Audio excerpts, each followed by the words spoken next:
Episode 41। Yashwant नायक के हमले में हालांकि हाथ से बचाव किया गया था, लेकिन रेयांश अभी भी घायल हो गया था। इसी घाव के कारण वह अपने उड़ते शरीर को नियंत्रित नहीं कर सका। हवा में होते हुए ही उसे अपनी गिरने की जगह का पता चल गया। शायद राजवंशी कुल के कई लोग वहां होंगे।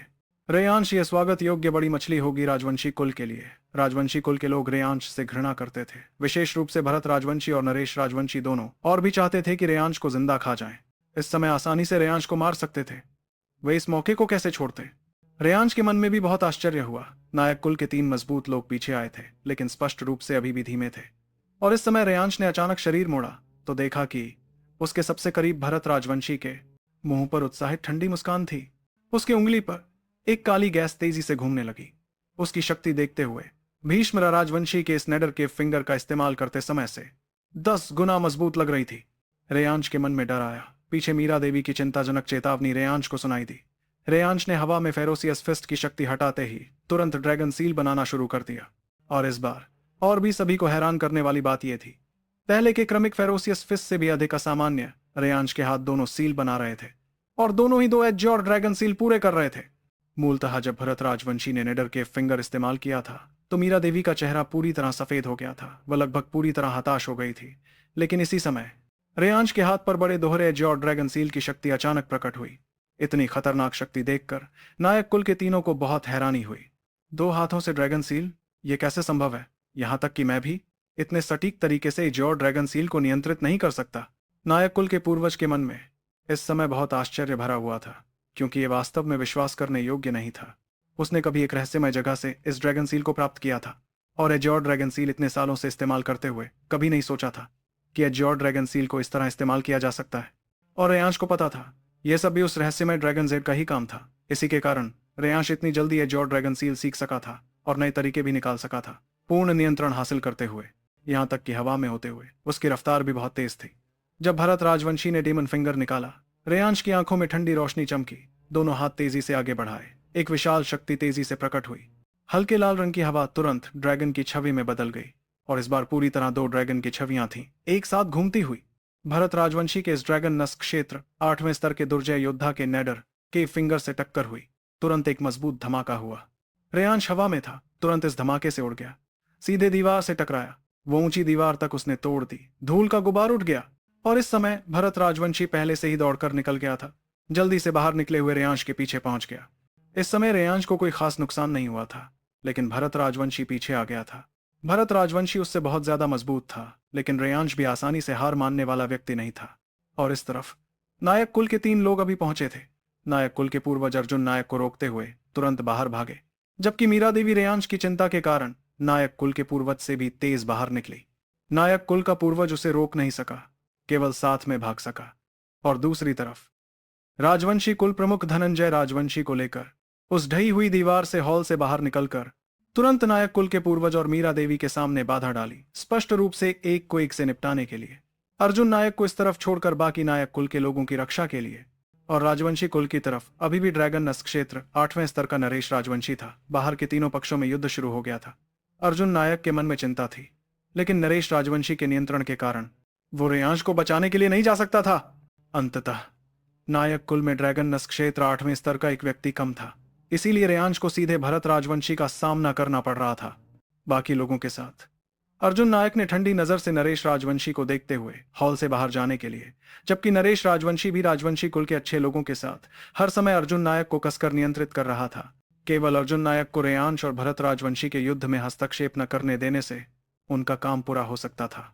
इस बार राजवंशी कुल का लक्ष्य केवल रेयांश ही था। आज रेयांश का प्रदर्शन वास्तव में बहुत असामान्य था, बहुत अहंकारी था। रेयांश की हाल ही में शक्ति कितनी तेजी से बढ़ी थी, प्रतिभा वास्तव में कितनी डरावनी है।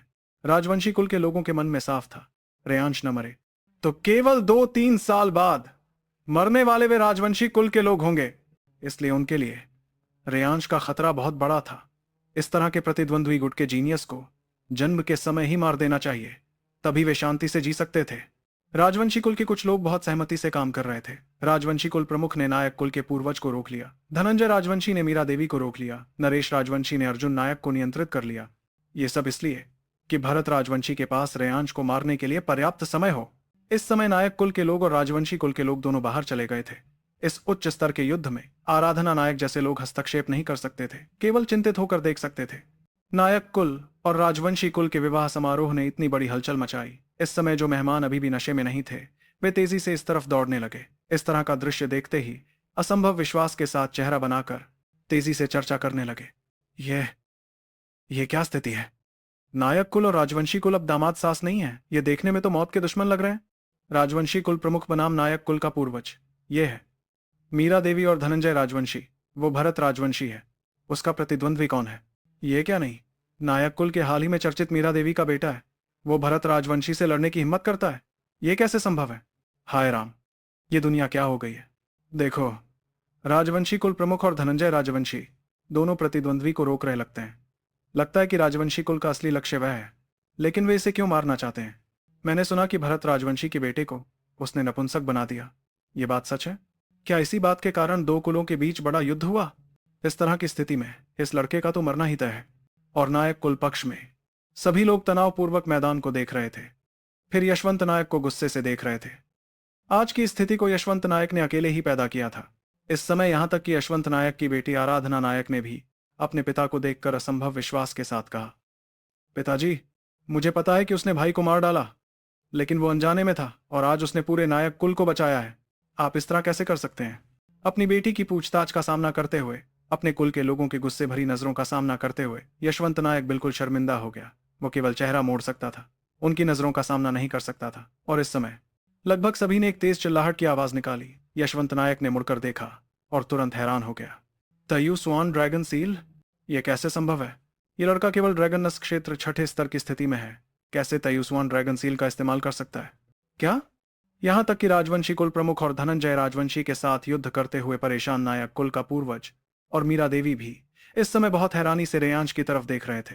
ड्रैगन नस्क क्षेत्र छठे स्तर पर होकर भी ड्रैगन नस्क क्षेत्र 8वें स्तर पर ही सीखने योग्य तयूसवान ड्रैगन सील का इस्तेमाल कर दिया। यह रेयांश वास्तव में असामान्य था। तयूसवान ड्रैगन सील देखकर राजवंशी कुल के लोग जानते थे कि आज रात अगर रेयांश इस दुष्ट को नहीं मारते तो शायद बाद में पूरा राजवंशी कुल इसके द्वारा नष्ट हो जाएगा। इस तरह के असामान्य दुष्ट को अगर मैं राजवंशी कुल का व्यक्ति होता तो मरते दम तक हटाना होगा। लेकिन नायक कुल और राजवंशी कुल कभी अच्छे रिश्तेदार नहीं थे। क्या वो शासनाधिकार की बात के कारण है? 8वां हिस्सा इसी के कारण होगा। जब रेयांश ने वास्तव में तयूसवान ड्रैगन सील का इस्तेमाल किया, भरत राजवंशी की आंखों में पागलपन आ गया। सामने के इस युवक की प्रतिभा उसे इतनी मजबूत दिखी कि उसकी आंखें लाल हो गईं और डर लगने लगा, जैसे राजवीर शैन को देखा हो। भरत राजवंशी के मन में हार की भावना भर गई, लेकिन साथ ही उसकी पागल हत्या की इच्छा और बढ़ गई। लड़के, तुम्हें जरूर मरना होगा। नेडर के फिंगर, दूसरी उंगली। मीरा देवी, तुम्हारा प्रतिद्वंद्वी मैं हूं। धनंजय राजवंशी की गरजती हुई आवाज ने तुरंत मीरा देवी को चौंका दिया। वह धनंजय राजवंशी के साथ युद्ध तो कर रही थी, लेकिन उसका पूरा ध्यान रेयांश पर ही केंद्रित था। आज रेयांश ने उसे इतना ज्यादा चौंकाया था कि मीरा देवी का मन पूरी तरह उलझ गया था। और राजवंशी कुल के लोगों की साजिश ने तो उसे राजवंशी कुल से पूरी तरह निराश कर दिया था, जिसकी वजह से पहले रेयांश के प्रति जो उसका बर्फीला दिल था वो धीरे धीरे पिघलने लगा था। इस वक्त यह युवक उसके दिल में एक अहम जगह बना चुका था। और जब भरत राजवंशी ने रेयांश पर अपनी सबसे ताकतवर तकनीक नेदर के फिंगर की दूसरी उंगली का इस्तेमाल किया तो मीरा देवी का चेहरा एकदम बदल गया। भरत राजवंशी की यह तकनीक इतनी खतरनाक थी कि खुद मीरा देवी भी इसे झेल पाती या नहीं, इसमें शक था। फिर रेयांश तो अभी सिर्फ ड्रैगन नस्क क्षेत्र छठे स्तर का योद्धा था। मीरा देवी का दिल बेचैनी से भर गया था, लेकिन धनंजय राजवंशी तो एक मक्खी की तरह उसके चारों ओर मंडरा रहा था। चाहे कितनी भी कोशिश कर ले, वो उसे हटा नहीं पा रही थी। धनंजय राजवंशी लगातार मीरा देवी के सामने खड़ा रहता था। मीरा देवी क्योंकि रेयांश की ओर ध्यान दे रही थी, इसलिए कई बार तो वो धनंजय राजवंशी के हमलों से बाल बाल बच रही थी। यह जानना जरूरी था कि राजवंशी कुल की ये तीनों ड्रैगन नस्क क्षेत्र 8वें स्तर के योद्धा ताकत में लगभग बराबर थे। धनंजय राजवंशी भी भरत राजवंशी से कम नहीं था। अगर मीरा देवी अपनी पूरी ताकत नहीं लगाती तो वो घायल हो सकती थी, यहां तक कि मारी भी जा सकती थी। नायक कुल के पूर्वज यशांश ने जब देखा कि भरत राजवंशी इतना नीच है कि वो रेयांश पर नेदर के फिंगर की दूसरी उंगली का इस्तेमाल कर रहा है, तो उनकी आंखों में भी बेचैनी छा गई। इस वक्त राजवंशी कुल प्रमुख उनके सामने खड़े होकर जोर से हंसते हुए बोले, यशांश, तुम वाकई बदकिस्मत हो। पहले तो तुम्हारी किस्मत चमकी और तुम्हारी आने वाली पीढ़ी में एक अद्भुत प्रतिभा पैदा हुई, लेकिन अपनों के ही हाथों वो हमारे राजवंशी कुल के पास आ गया। अब मेरे बेटे भरत के हाथों, जो कि ड्रैगन नस्क क्षेत्र 8वें स्तर का योद्धा है, उसकी मौत हो जाएगी। यह भी उसकी किस्मत है। बकवास बंद करो। यशांश गुस्से से चिल्लाए और राजवंशी कुल प्रमुख से भिड़ गए। लेकिन राजवंशी कुल प्रमुख की ताकत भी उनके बराबर थी, इसलिए वो रेयांश की मदद के लिए नहीं जा सकते थे। वहीं दूसरी ओर अर्जुन नायक को भी नरेश राजवंशी ने रोक रखा था।